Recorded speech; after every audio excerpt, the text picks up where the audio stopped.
ይሄንን ቪዲዮ ስትሰሙኝ አንድ ብጣሽ ወረቀትና እስክሪፕቶ ብትይዙ እመርጣለሁ። ምክንያቱም በዚህ ቪዲዮ መጨረሻ ባሉ ነጥቦች ላይ የምነግራችሁና እዚህ ወረቀት ላይ አስፍራችሁ እንድትቀዷቸው ወይ እንድታቃጥሏቸው የምናደርገው ነገር አለ። አንድ ሚስጥር ልንገራችሁ። በጣም ብዙዎቻችን በክርስትና ጆርኒያችን ውስጥ አንድ የለመድነው ፓተርን አለ። የእግዚአብሔርን ቃል መስማት፣ ስብከቶችን መስማት፣ ቤተክርስቲያን መሳተፍ፣ ከዛስ በቃ እነዛን ነገሮች ሰምቼ ነበር ማለት ወይ በፓስተሮቻችን በአስተማሪዎቻችን ተደንቆ ብቻ ማቆም ወይ መተው። ክርስትና ከዛ ያለፈ ጠለቅ ያለ ጥንካሬ ይጠይቃል። ጌታ ኢየሱስ ክርስቶስ ምን ያህል የእግዚአብሔርን ቃል ሰምታችኋል ብሎ አይደነቅባችሁም። ይልቁንስ ቃሌን ሰምቶ የሚያደርገው ሰው ቤቱን በአለት ላይ የሰራ ልባም ሰውን ይመስላል ይላል።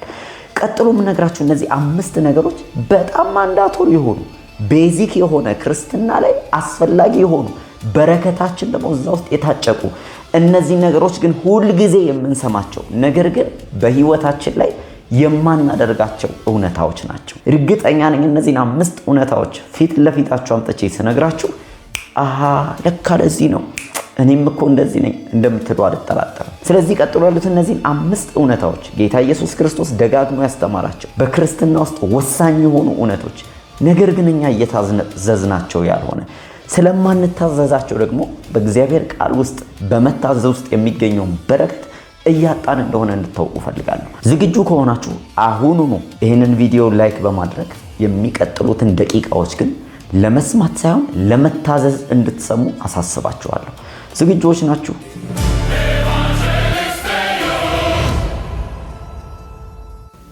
የመጀመሪያው በጣም ቀላል የሆነ በየቀኑ ልናደርገው ግን የሚገባ ጌታ ኢየሱስ ክርስቶስ ቃል በቃል ከራሱ አንደበት የተናገረን ነገር አለ። መስቀሉን ዕለት ዕለት ተሸክማችሁ ተከተሉኝ ብሎ ተናግሯል። ምን ማለት ነው ይሄ ቃል? ግልጽ ነው። ጌታ ኢየሱስ ክርስቶስ የመከራን ጥሪ እየተጣራ ነው። በጣም ብዙዎቻችን እንዲህ አይነቱን መልእክት መስማት እንኳን አንፈልግም። ቤተክርስቲያኖቻችን ጋር እንኳን ጎራ የምንለው አገልጋዩ ወይም ነብዩ ወይም ፓስተሩ መልካም የሆኑ ነገሮችን እንዲናገርልን ነው። ነገራችን እንደተከፈተ፣ ስኬታችን በር እንደተከፈተ፣ ጠላቶቻችን እንደደቀቁ፣ ምንም አይነት ነገር እንደማይደርስብን እነዚህ መጥፎ ነገሮች ሆነው አይደለም። ነገር ግን አንድ ነገር ልንገራችሁ። ሐዋርያው ጳውሎስ ለመንፈሳዊ ልጁ ጢሞቴዎስ እንዲህ ብሎ ስብከት ሰብኮታል። መከራን ተቀበል ብሎ ወንጌል ሰባኪነትን ስራ አድርግ፣ አገልግሎትህን ፈጽም ብሎ ሰብኮት ያውቃል። ምን አይነት ስብከት ነው? መከራን ተቀበሉ የሚባል ስብከት። ትክክለኛ ክርስቲያኖች እየሆናችሁ ስትመጡ በክርስትና ጉዟችን ውስጥ መከራ እንኳን ትልቅ ዋጋ እንዳለው ታስተውላላችሁ። በመስቀል ላይ የነበረው መከራ የትንሣኤን ክብርና ብዙ ወንድሞችን የማግኘትን በረከት ጌታ ኢየሱስ ክርስቶስ በቅድሚያ ፊት መሪ ሆኖ ሲያደርገው አይተናል። ለዛ ነው ጌታ ኢየሱስ ክርስቶስ መስቀሉን ተሸክማችሁ ዕለት ዕለት ተከተሉኝ ብሎ ያዘዘው። ታዲያ ይሄ መስቀሉ ሲል አንገታችን ላይ የምናስረውን አይደለም።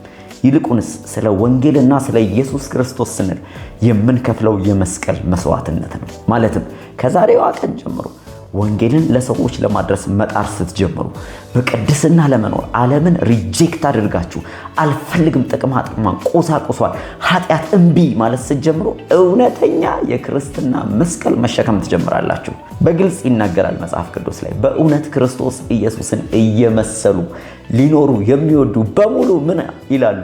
ይሰደዳሉ፣ መከራ ይቀበላሉ ይላል። እስቲ ምን ያህሎቻችንን ይህንን ጥቅስ ብዙ ጊዜ ሰምተ ነው የምናውቀው ግን ለመታዘዝ የምንፈራው ወይም ደግሞ ከዚህ በረከት ለመጠቀም ችላ ያልነው? በእርግጥ የክርስትና ውበቱ ያለው አንዱ በመከራ ውስጥም ነው፣ በስደት ውስጥም ነው። እነዚህ ነገሮች ደግሞ ወደ እናንተ የሚመጡት ትክክለኛ ኢየሱስ ክርስቶስን እየመሰለን የምንሄድበት የህይወት ጉዞ ውስጥ ነው። ቆንጆ ልብስ ለባብሰን ዘንጠን ስለ ህይወት የምንወስደው መከራ አይደለም እያወራሁ ያለሁት። ስለ ክርስቶስና ስለ ወንጌል ሲባል የሚደርስብን መከራ ነው። ዕለት በዕለት በቤተሰቦች፣ በዘመዶች፣ በስራ ቦታ፣ በተለያየ ስፍራ ላይ ትክክለኛ የኢየሱስን መልክ ላንጸባርቅ ብትሉ፣ ወንጌልን መናገር መስበክ ብትጀምሩ፣ በቅድስናና በንጽህና መኖር ብትጀምሩ የዚህ ገፈት ቀማሾች ነው የምትሆኑት። ስለዚህ እግዚአብሔር ይርዳችሁና እንዲያው በእውነት ብዙ መልእክት ከመስማት ቸርች ከማጨናነቅ በላይ የመከራ ህይወትን፣ ስለ ክርስቶስ ኢየሱስ የመገፋት ህይወትን ናፍቁት፣ ተጠሙት። አንድ ቀን ጌታ ኢየሱስ ክርስቶስ በክብር ሲመጣ ፊት ለፊቱን ስታዩት ወይኔ ጌታ ሆይ ላንተ ብዬ ነው መከራ ሳልወስድ የመጣሁት፣ ምን አይነት ወራዳ ሰው ነኝ እንዳትሉ። መከራ መውሰዱ የክብሩ አካል ነው። ስለ ክርስቶስ ኢየሱስ ብትነቀፉ ብትገፉ የከበረ ነገር ነው። ስለዚህ ከዛሬ ቀን ጀምሮ እንደ አንድ ክርስቲያን በወንጌል ዙሪያ ሰዎች የማይገፏችሁ የማይጠሏችሁ መከራን የማትቀበሉ ከሆነ ህይወታችሁን ዞር ብላችሁ እዩ። የሆነ የጎደለ ነገር አለ ማለት ነው። ወይ ዝም ብላችሁ አፋችሁ ተለጉሟል፣ ወይ የጌታን መልክ ማንጸባረቅ አትፈልጉም። እንዲሁ እሑድ ብቻ እጃችንን አንስተን እያመለክን ነው።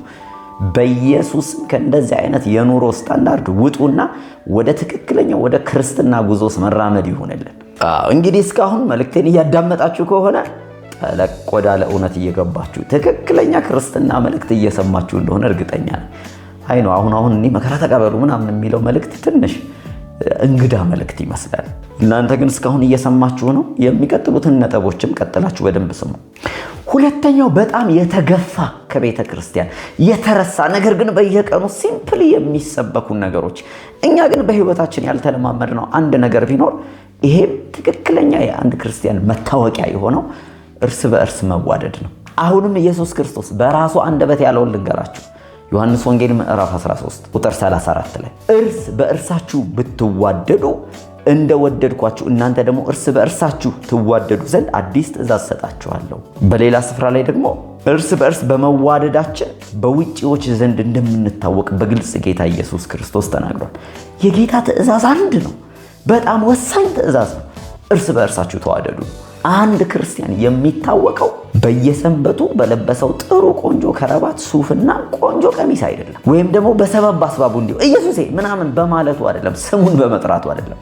መጽሐፍ ቅዱስ የሚናገረው እንደዚህ ነው። እርስ በእርሳችን ብንዋደድ በዚህ እንታወቃለን ነው የሚለው። እስቲ ራሳችንን እንፈትሽ። እስቲ ዙሪያችንን፣ ቤተክርስቲያናችንን፣ ህብረቶቻችንን እንፈትሽ። ስንቶቻችን ይሆን እየተነቋቆረን እርስ በእርስ እየተጠላላን ቂም ተያይዘን በበቀልተኝነት ማንነት ውስጥ ያለ ነው የምንተቻቸው፣ አንዳችን ለሌላኛችን የምንተማማው መቀባበል እርስ በእርሳችን ውስጥ ምን ያህል እንደሌለ ዘውር ብላችሁ ውስጥ ይጓዳችሁን እዩ። በክርስቲያኖች መካከል ያለው ጠብ አሁን እጅግ በጣም ያሳፍራል። ተውትና ምእመኑን አገልጋዮች እንኳን መካከል ያለ መነቋቆር በትላልቅ አገልጋዮች ደረጃ እንኳን እንደዛ ሲሆን ስታዩ በጣም ታዝናላችሁ። ምን ማለት ነው? አይደለም በጎቹ እረኞቹ እንኳን እርስ በእርስ መዋደድ ያቃተን ዘመን ላይ ነን። በጣም ሲምፕል። በዚህ መታወቅ ያለብን ክርስቶስ አንድ ትእዛዝ አዛችኋለሁ ብሎ ያዘዘን እርስ በእርስ መዋደድ የት ሄደ? የት ጥለነው ነው እየኖርን ያለ ነው? ምን አንስተን ነው ከዚህ የተሻለ ትእዛዝ እየተገበርን ያለ ነው? ምን ያህል አማኙ እርስ በእርስ ሲጎረባበጥና ሲናናቅ ማየት ኖርማል ሆኖብናል። እስቲ ጥያቄ ልጠይቃችሁ።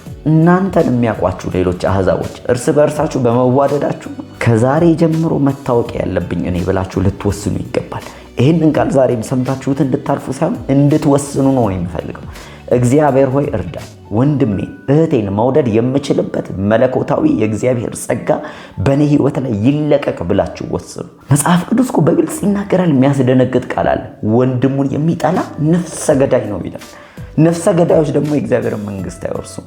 ምናልባት ልባችን ቢጠና በመንፈሳዊ ማይክሮስኮፕ ቢታይ ስንት ሰዎች ጋር ጥላቻ ውስጥ እንሆን ይሆን? ስለዚህ ከዛሬ ጀምሮ አንድ ድርጊታዊ ነገር እንድታደርጉ ፈልጋለሁ። ወንድሞቻችሁን ቃላታዊም ድርጊታውን ፍቅር እንድትገልጹ ፈልጋለሁ። ሆም ብላችሁ በክርስቶስ ወንድማችሁ የሆነን ሰው ሻይ እንኳን ጋብዛችሁ ምናልባት 30 ብር፣ 40 ብር፣ 50 ብር አውጥታችሁ ፍቅራችሁን ግለጹለት። ቁጭ አድርጋችሁ እየደወላችሁ እህት ወንድሞቻችሁ ጋር ናፍቃችሁኛል፣ በጣም ነው የምወድህ፣ አንተ በረከት አለብህ፣ እግዚአብሔር የሰጠኝ ስጦታ ነህ እያላችሁ እንድታስታውሷቸው አበረታታችኋለሁ። ከዚህ በኋላ ግን ይህንን እንደ ልማድ አድርገን ይሄ መታወቂያችን ሊሆን ይገባል። ሌሎች እናንተን ሲመለከቱ መመልከት ያለባቸው ምን አይነት መዋደድ ነው ያለው በመሃላቸው ብለው ሊያውቁ ይገባል። የእውነት የክርስቶስ ፍቅር በእናንተ ውስጥ ስር መስደድ ይጀምራል። ዛሬ ቀኑን በእነዚህ ሁለት ርዕሶች በመጸለይ እንድትጀምሩ አበረታታችኋለሁ። የመጀመሪያው መከራን ስለመቀበል ያላችሁ አመለካከት እንዲቀየር፣ ሁለተኛ ወንድማችሁን መውደድ የምትችሉበት የእግዚአብሔር ጸጋ በእናንተ ላይ እንዲለቀቅ። ወደ ሶስተኛው ነጥብ መጣ። ይሄም ሶስተኛው ነጥብ በጣም ማንዳቶሪ አስፈላጊ፣ ግን ቢያንስ 60-70% የምንሆነው ይህንን እየታዘዝን ያልሆነን ነገር ነው፣ በመስማት ብቻ የምናውቀው ማለት ነው። ይህም ሶስተኛው ነጥብ ይቅር መባባል፣ ይቅር ማለት ነው። ቆላስይስ ምዕራፍ 3 ቁጥር 13 ላይ እርስ በእርሳችሁ ትዕግስትን አድርጉ፣ ማንም በባልንጀራው ላይ የሚነቅፈው ነገር ካለው ይቅር ተባባሉ፣ ክርስቶስ ይቅር እንዳላችሁ እናንተ ደግሞ እንዲሁ አድርጉ ይላል። ይቅርታ ለክርስቶስ ኢየሱስ ተከታዮች መሰረታዊ ከሆኑ ነገሮች አንዱ ነው። ኢየሱስ ይህንን በማድረግ ነው ያሳየን። ይቅርታ ለጠየቁት ብቻ ሳይሆን ልብሱን ለገፈፉት፣ በጥፊ ለመቱት፣ መስቀል ላይ ለሰቀሉት፣ ጎኑን በጦር የወጉትን የመጨረሻ ቃሉ መጨረሻ ሰዓት ላይ እንዲሁ የመጨረሻ ደቂቃ ላይ ያለው አንድ ነገር ቢኖር የሚያደርጉትን አያውቁምና ይቅር በላቸው። እኛስ የሱ ተከታዮች የሆነን ምን ያህል ለሰዎች ይቅር የማለት ልማድ ውስጥ ነን? አንዱ ክርስቶስን ልንመስልና ከእርሱ ልንማር የሚገባን ወሳኝ ነጥብ እንደሆነ ታውቃላችሁ? የበደሉንን እንኳን ይቅር ማለት ነው። በየቀኑ ከምናገኛቸው ሰዎች ጋር በይቅርታ መንፈስ መመላለስ መቻል አለብን። ከደቀ መዛሙርቶቹ አንዱ ያው ስምዖን ጴጥሮስ ኢየሱስን እንዲህ ብሎ ጠይቀው፣ ወንድሜ በቀን ውስጥ ስንት ጊዜ ቢበድለኝ ስንት ጊዜ ይቅር ልበለዋል? በዚህ ዘመን ተመሳሳይ መልስ ነው ኢየሱስ ለእኔና ለእናንተ የሚሰጠን። የሚያስደነግጥ ምላሽ ይሰጠው። 7 ጊዜ ነው ብሎ ይጠይቀዋል? በፍጹም 7 ጊዜ አይደለም። ይልቁንስ የተናገረው ኢየሱስ 70 ጊዜ 7 ይቅር በለዋል። አይገርማችሁም? በጣም ወሳኝ ነገር ነው ማለት ነው ይቅር መባባል በክርስትና ህይወት ውስጥ። እስቲ በአሁኑ ዘመንስ ያለን ክርስቲያኖች ምን አይነት የይቅርታ ህይወት አለን? በጣም በሚገርማችሁ ሁኔታ ሰላም እንኳን ያላሉንን ሰዎች ፈልገን ፈላልገን በኩርፊያ እናጣድፋቸዋለን፣ ፊታችንን እናዞርባቸዋለን፣ ስለነሱ የማይሆን ነገር እንናገራለን፣ እንዘጋቸዋለን፣ እንርቃቸዋለን። ስንቶቻችን ይሆን በዚህ ዘመን በቂመኝነትና በጥላቻ ከሰዎች ጋር ተለያይተን ተራርቀን ያለ ነው? ከአንድ ቤተ ክርስቲያን ውስጥ እርስ በርስ ወንድማማች የሆንን ስንቶቻችንን ተጣልተን ያለ ነው? ምን ያህል ለይቅርታ ያለን ልብ እንደደረቀ ማሳያ ይሄ ነው አንዱ። እስቲ እናንተ ልጠይቃችሁ፣ በስንት ሰው ላይ ቂም ይዛችኋል? ከስንት ሰው ጋር ተኮራርፋችኋል?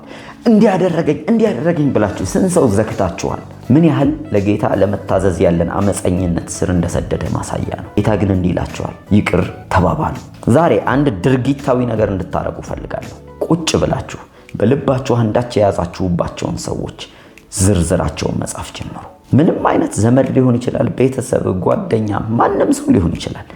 አኩርፋችኋቸው ያላችሁ፣ ተጣልታችኋቸው ያላችሁ፣ ቂም ይዛችሁባቸው ያላችሁ፣ እውነተኛ የክርስቶስ ተከታይ የምትሆን ከሆነ ይቅር በማለት ውስጥ ያለውን በረከት መካፈል የምትፈልግ ከሆነ በደንብ ሰማኝ። መድህ ዝርዝሩን ጻፉ፣ ጸልዩላቸው። እግዚአብሔር ሆይ በልቤ ውስጥ ከነዚህ ሰዎች ላይ የያዝኩትን ለቅቄያለሁ፣ ያደረጉኝን አድርገዋል፣ እኔ ግን ይቅር እላቸዋለሁ በሚል መንፈስ እግዚአብሔር ፊት ጸጋ እንዲያበዛላችሁ ጠይቁ።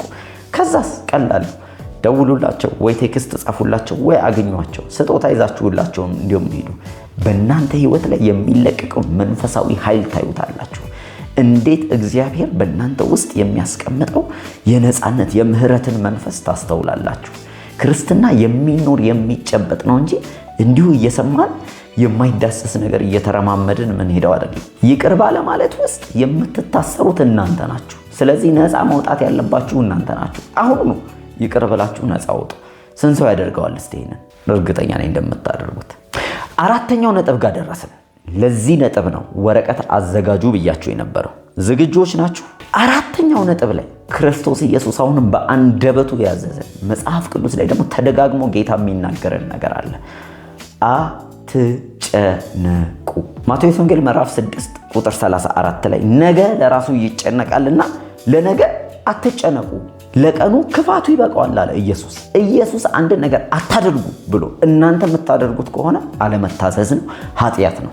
በዛ ውስጥ በማድረግ ውስጥም ባለማድረግ ውስጥም የምታገኙት በረከትም ደግሞ የሚደርስባችሁም ውጤት አለ። ለዛ ነው አትጨነቁ ሲል እንዲሁ ዝም ብሎ በቃ አይዞ አትጨነቅ እሺ የኔ ልጅ እያለ እያባበለን አይደለም።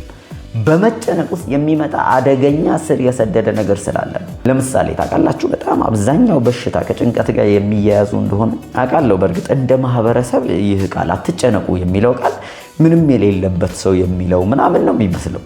ስለተለመድን መጨነቅ ኖርማል ነው በእኛ ኮሚኒቲ፣ በእኛ ማህበረሰብ በተለይ። ምክንያቱም ምድራችን ላይ ስለሚበላ፣ ስለሚጠጣ፣ ስለሚለበስ የኑሮ ጉዳይ በጣም ከፍ ያለ የሰው ቫልዩ ውርድ ያለ ይመስላል። ስለዚህ ለመጨነቅ ምንድን ዲፋልት ነን። እኛ ግን ከዚህ ምድር አኗኗር የተዋጀን ሰዎች ነን። እንደ ክርስቲያን ጌታ ኢየሱስ ክርስቶስ አትጨነቁ ሲል ግድ የለሽ ስለሆነ እሱ በሰማይ ምንም የማይመለከተው የኛ የኑሮ ጉዳይ ስለሆነ አይደለም። ይልቁንስ መጽሐፍ ቅዱስ ሲናገር በሰማይ ያሉ ወፎችን ተመልከቱ። ስንት ብር ፈትለው ገዝተው ነግደው አምጥተው ዘርተው አጭደው ነው የሚበሉት። እነዚህን አበቦች ተመልከቱ። ምን አድርገው ነው ልብስ ገዝተው እንደዚህ ያማረባቸው? እኔ የሰማይ አባታችሁ ለነሱ እያደረኩ ነው። ስለዚህ በእኔ ላይ ተደገፉ፣ እመኑ እያለ ነው። ባይ ዲፎልት ምን ማለት ነው? የሚጨነቅ ሰው በእግዚአብሔር ላይ ያለው እምነቱ ስታግነንት የሆነ ሰው ነው ማለት ነው። ወይም ደግሞ ይሄ የተፍረከረከ እምነት ነው በጌታ ላይ ያለው። እንዲሁ ስለ እምነት ይሰማል ይሰብካል እንጂ በመጨነቅ ግን እንደማያምን እግዚአብሔርን እያሳየው ነው። በእውነት እግዚአብሔር ለልብስ አንሶ ነው? በእውነት እግዚአብሔር ለምንበላው ለምንጠጣው ስለ ኑሮ ግድ ሳይለው ቀርቶ ነው? እንዲሁም መስሪያ ቤታችንን እንኳን 30 ቀን ተጠግረን በ30ኛው ቀን ይከፍሉናል ብለን አምነን መሄድን ከቻልን የሰማዩ አባታችን ሁሉን የዘረጋ የመሰረተ ምን ያህል የሚታመን ነው? እረዳቸዋለሁ። ምናልባት ያለንበት ሁኔታ፣ ያለንበት ምድር፣ ያለንበት ሲስተም፣ ያለንበት ዓለም ብዙ የሚያስጨንቁ ምክንያቶች ኖሮ ሊሆን ይችላል። ኢኮኖሚው፣ ፖለቲካው፣ ሰው፣ ስርዓቱ፣ ምንበላው፣ ምንለብሰው፣ ምንጠጣው እነዚህ ሁሉ ሊያስጨንቁን ይችላሉ። የሚያስጨንቅ ነገር የለም እያልኳችሁ ሳይሆን አንድ ግን ምክንያት አለን እንዳንጨነቅ የሚያደርገን በቂ ምክንያት። ጌታ ኢየሱስ ክርስቶስ አትጨነቁ ስላለን ከነዚህ ሁሉ ጋር ቢወዳደር የማይመጣጠን ነው። መጽሐፍ ቅዱስ እንደዚህ ይላል፣ እርሱ ስለ እናንተ ያስባልና የሚያስጨንቃችሁን ሁሉ በእርሱ ላይ ጣሉት ይላል። ስለዚህ ከዚህ በኋላ ነገሮችን በመጨነቅ እናንተ እንዳትሸከሙት። ዛሬ በጣም ብዙ ክርስቲያኖች አማኞች ጋር ስትሄዱ የማጉረምረም የጭንቀት በቃ የማሰብ እንዴት ይሆናል የማለት እንጂ የተስፋ ንግግርን እንኳን አታገኙባቸውም። ይሄ የሚያሳየን ምን ያህል አትጨነቁ የሚለውን ቃል እናምነዋለን ነው። ምን ያህል አትጨነቁ የሚለውን ቃል እየታዘዝነው ነው የሚለውን ያሳየናለኛ። ዛሬ ግን አንድ ድርጊታዊ ነገር እንድናደርግ አዛችኋለሁ። አትጨነቁ የሚለውን የጌታን ቃል በእምነት መታዘዝ አለብን። መጨነቅ መንፈሳዊ ፍሬ እንዳናፈራ የሚይዘን ነገር ነው። ስለዚህ ያንን ሸክም ጥለን ወደፊት መራመድ ከፈለግን እንደዚህ እናደርጋለን። ሁላችሁም በያዛችሁት ብጣሽ ወረቀት ላይ ያስጨንቁኛል፣ እነዚህ ነገሮች ያሳስቡኛል ወደፊት ላይ ብላችሁ የምታስቡትን እንድትዘረዝሯቸው ፈልጋለሁ። ኑሮ ከሆነ፣ ፋይናንስ ከሆነ፣ አለባበሳችሁ፣ የምትለብሱት፣ የምትጠጡት፣ የሥራ ቦታችሁ፣ የመሬት ጉዳይ ምናምን ኤቭሪቲንግ እንደ አንድ ክርስቲያን እዚህ ላይ እንድትጽፉ ፈልጋለሁ። ከዛስ በእምነት እዚህ ላይ የጻፋችኋቸውን ዝርዝር ከዛሬ ጀምሮ እናንተ ጌታዬ ካዘዘኝ ትእዛዝ አትበልጡም፣ በእናንተ ጉዳይ ይሄንን ሸክም ለጌታዬ እሰጣለሁ፣ ከእኔ አራግፋለሁ ብላችሁ በእምነት እንድትታዘዙ ፈልጋለሁ። ዝርዝሩን ከጻፋችሁ በኋላ ፊት ለፊታችሁ ማቃጠያ ካለ አቃጥላችሁ ብንን እንድታረጉት፣ ልክ እንደዛው እንደምታቃጥሉት ከልባችሁ ላይ ሐሳቡ ድራሹ እንዲጠፋ ለጌታ አሳልፋችሁ እንድትሰጡት፣ ካሊያም ጨምድዳችሁ ወይም ደግሞ ቀዳዳችሁ ብጥስጣሽ አድርጋችሁ እንድትጥሉ ትፈልጋለሁ። ይህንን ስንቶቻችሁ ታደርጋላችሁ? በታማኝነት የምታደርጉ አስተያየት መስጫው ላይ እንዳደረጋችሁትና የተሰማችሁን ምስክርነት እንድትናገሩ ፈልጋለሁ። በእርግጠኝነት ይህንን በእምነት የታዘዘ ሰው በህይወቱ ላይ ትልቅ ለውጥ ያመጣል። ባለመጨነቅ ውስጥ ያለውን የእግዚአብሔርን በረከት ይካፈላል። ከዛሬ ጀምሮ ሸክማችሁን አራክፋችሁ በክርስቶስ ላይ ጥላችሁ እናንተ ግን በነፃነት ለመኖር የሚያስፈልጋችሁን መንፈሳዊ ነፃነት ትጠቀማላችሁ። የመጨረሻውና አንገብጋቢው ወሳኙ ነጥብ ጋር ደርሰናል። the least but not the last የመጨረሻው። እሱን ግን ከመናገር በፊት አንድ መጽሐፍ ላስተዋውቃችሁ ፈልጋለሁ። በተለይ በተልእኮ ዙሪያ ወንጌልን በመናገር መጀመሪያ ላይ ባነሳሁላችሁ ነጥብ መከራን ስለመቀበል የሚጠቅማችሁ ጋይድ የሚያደርጋችሁ ቴስቲሞኒያል የሆነ ምስክርነትን ያዘለ ማለት ነው እና ብዙ ለወንጌል ስራ ለተልእኮ ስራ የክርስቶስን ስም በየስፍራው ላይ ለመናገር ጥበብን የምትካፈሉበት እንደ እግዚአብሔር ቃል የሆነ የተልእኮ መጽሐፍ ጽፌያለሁ። ይሄ መጽሐፍ ሂዱ ይሰኛል ወይም የተልእኮ አምላክ ይላል። በያላችሁበት ስፍራ ባላችሁበት የሥራ ዘርፍ ባላችሁበት ትምህርት ቤት በተለያየ ሙያ ውስጥና ስራ ውስጥ ብትሆኑ ይሄ መጽሐፍን አንብባችኋል ማለት ለተልእኮ ልባችሁን ታነሳሳላችሁ። እንዴት አሁን ባላችሁበት የህይወት ስታይል ውስጥ የእግዚአብሔርን ሐሳብ ማድረግ እንደምትችሉ አንተ የተላካችሁ የሰማይ አጀንዳ የተቀመጠባችሁ የእግዚአብሔር እንደራሴዎች መሆናችሁ የሚያስታውስ መጽሐፍ ነው። ብዙ ሰዎች ጥሩ ምስክርነት ሰጥተዋል። ስለዚህ ይህንን ሂዱ መጽሐፍ የምትፈልጉ እንዴት ወንጌልን መስበክ እችላለሁ፣ እንዴት ነው ወንጌልን ለሰዎች ማድረስ የምችለው፣ እንዴት በጥበብ መናገር እችላለሁ፣ ሰዎች እንዴት ሊሰሙኝ ይችላሉ የሚለውን የምታገኙበትን ባላችሁበት ስፍራ በእነዚህ ስልኮች ደውላችሁ ካዘዛችሁን እኛ እናመጣላችኋለን። እርግጠኛ ነኝ ከዚህ መጽሐፍ በኋላ ቴስቲሞኒያችሁ መለወጥ ይጀምራል። ተልእኳችሁን መወጣት ትጀምራላችሁ። የመጨረሻው አምስተኛው ወሳኝ ነጥብ ሳታቋርጡ ጸልዩ የሚለው ነጥብ ነው። አዎ መጸለይ በጣም ኦልድ ፋሽንድ የሚመስል ነገር ሆኗል። ወይም ደግሞ አሁን ያለነው ዘመን ክርስቲያኖች የመጸለይ ሬታችን በጣም አንሶ 7 ደቂቃ 2 ደቂቃ ምናልባት ደግሞ 1 ደቂቃ ተመስገን የምትለው እየሆነች ነው። ዘመን በተቀየረ ቁጥር የሚመጡት ቴክኖሎጂዎች የሚመጡት ሲስተም ያለው ዘመን ትውልዱ ለጸሎት ያለው ዋጋ አናሳ እንዲሆን እያደረገን ነው። ወይም ደግሞ በሌሎች ጸሎት ላይ መደገፍ የሆኑ አንዳንድ የተቀቡ ሰዎች ምናምን ይጸልዩለታል፣ ያ ሰው ከዛ ከጸሎት ነፃ ይሆናል። በፍጹም ጌታ ኢየሱስ እንዲህ አይነት ነገር አላስተማረም። በዚህ ዘመን ያለው ትውልድ አብዛኛው በብዙ ፈተና ውስጥ እያለፈ ያለ፣ በብዙ መንፈሳዊ ተግዳሮት ውስጥ፣ በብዙ ድካም ውስጥ እያለፈ ያለበት አንዱ ምክንያት ጸሎት አልባነት ነው። ለምን? ኢየሱስ ክርስቶስ ሚስጥሩን ተናግሮናል። ወደ ፈተና እንዳትገቡ ትጉና ጸልዩ። አሁን ግን ትንሹ ነገር ፈተና ይሆንብናል። ሶሻል ሚዲያ ፈተና ሆኖብናል። ፖርኖግራፊ ፈተና ሆኖብናል። እንደ ድሮ ዘመን ትልልቅ ጉዳይ የወንጌል ጉዳይ አለም እየፈተነን ያለው። ይልቁንስ በጣም ተራ የሚመስሉ በቃ ህፃናቶች የሚያልፉት ነገር ለኛ ፈተና እየሆነብን ነው።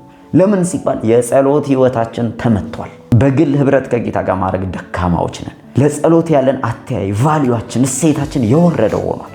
ለምን ሲባል እያየነው ያለ አካል የለም።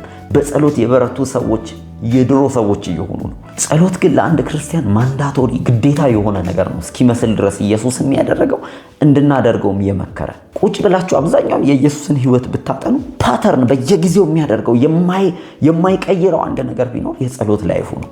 ወደ ገለልተኛ ቦታ ሄዶ ሲጸልይ ታያላችሁ። ብቻውን ሆኖ ሲጸልይ ሂዱ ብሎ እሱ ወደ ተራራ ወጥቶ ሲጸልይ ሞስትሊ የጸሎት ላይፉ ያልተቀየረ ጉዳይ ነው።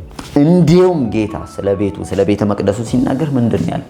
ቤቴ ለአሕዛቦች የጸሎት ቤት እንዲባል ነው አለ። የሚፈልገው እሱ ይባላል ወይም ማለት ምን ያህሎቻችን ነው ቤታችን የጸሎት ቤት የሚባለው? ቤታችን የወሬ ቤት ነው? የሶሻል ሚዲያ ቤት ነው? የቴሌቪዥን ቤት ነው? የንትርክ ቤት ነው? ወይስ ዝም ጸጥ ድምጻችን የማይሰማ ሰዎች ነን? እነዚህን ሁሉ ጌታ ከኛ አይጠብቅም። ከኛ የሚጠብቀው በእውነት የኛ ቤት የክርስቶስ ቤት ነው ካለን ቤታችን የጸሎት ቤት ሊሆን ይገባል። ሰዎች መፍትሄ ፍለጋ ጸልዩልኝ ብለው እናንተ ጋር መምጣት አለባቸው። ከቤታችን የሚሰማው ድምፅ ጸሎት መሆን አለበት። ብዙ የሚጮህበት ቤት፣ ሌሊት የሚጮህበት ቤት፣ ማለዳ የሚጮህበት ቤት እንዲሆንላችሁ የእናንተ ቤት ልትመኙ ልትጸልዩ ያስፈልጋችኋል። ይሄ በጣም ቀላል የሆነ የክርስቶስ ትእዛዝ፣ ነገር ግን በጣም የተረሳ በየሁዱ በየምናምኑ የምንሰበከው ግን የማናደርገው። ዛሬ ግን ድርጊታዊ ነገር እንድታረጉ ፈልጋለሁ። የጸሎት ላይፋችሁ እንዲቀየር በራሱ መጸለይ ነው መፍትሄው። ስለዚህ ሁሉ ጊዜ በዚህ ቪዲዮ ላይ የምትመለከቱት እዚህ ሊንክ ዲስክሪፕሽን ላይ የቴሌግራም ቻናል ታገኛላችሁ። በዛ ቻናል ላይ በየቀኑ ልክ ከሰዓት 12 ሰዓት ላይ ወሳኝ የሆነ የጸሎት ጊዜ እናሳልፋለን። እዛ ላይ በሚለቀቁ ማስታወቂያዎች ቻሌንጅ እንድትገቡ፣ ለጸሎት ሁሉ ጊዜ አብራችሁን እንድትመጡ፣ ዛሬን ጨምሮ ሁሉ ጊዜ ልክ ከሰዓት በኢትዮጵያ 12 ሰዓት ላይ የሚጀመር ጸሎት አለ። የጸሎት ህይወታችሁ እስኪያድግ እስኪበረታ ከኛ ጋር መጣችሁ እንድትጸልዩ አርጃ አረጋችኋለሁ፣ አነቃቃችኋለሁ ልባችሁን። ስለዚህ ዲስክሪፕሽን ቦክስ ላይ የጸሎቱን ሊንክ አስቀምጥላችኋለሁ። ግቡ፣ አብራችሁን ጸልዩ። ምን ያህል የጸሎት ህይወታችሁ እንደሚቀየርና በጸሎት ውስጥ ያለውን በረከት ተካፋዮች እንደምትሆኑ አልጠራጠርም። ስትሰበሰቡ ምንድነው የምታደርጉት? በዚህ ሰዓት አንድ ላይ ስትሆኑ ምንድነው በእናንተ መካከል የሚገኘው? መዝናናት፣ መብላት፣ መጠጣት፣ ቁጭ ብሎ ማውራት፣ ማማት ወይስ መጸለይ? በኢየሱስ ስም ከዛሬ ጀምሮ የጣልነውን ጸሎት ማንሳት ይሆንልን።